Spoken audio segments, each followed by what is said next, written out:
বাংলাদেশে চামড়া শিল্প বিলিয়ন ডলারের রপ্তানি আয়কারী খাত হিসাবে আবির্ভূত হবে। আগের সময়ে দীর্ঘদিন চামড়ার মূল্য পাওয়া যায় না এবং চামড়ার যে দান আসে বিভিন্ন মাদ্রাসায়, কওমি মাদ্রাসায়, সেই চামড়ার বিক্রিলব্ধ অর্থ কওমি মাদ্রাসার জন্য একটা সহায়ক ফান্ড হিসাবে, তহবিল হিসাবে কাজে লাগে। তো তিনি তার হতাশা থেকে এটি বলেছেন।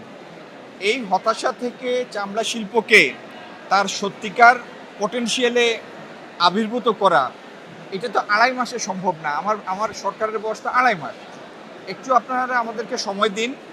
চামড়া শিল্পে দুর্বলতাটা আমরা চিহ্নিত করেছি।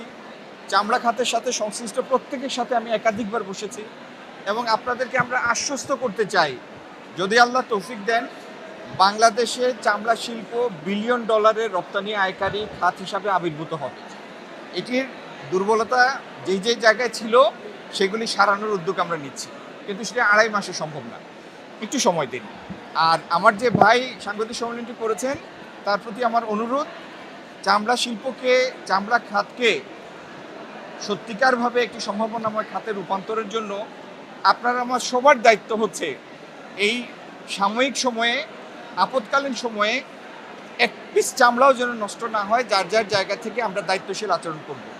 মনে রাখবেন, এই সম্পদটি আল্লাহর দেওয়া সম্পদ।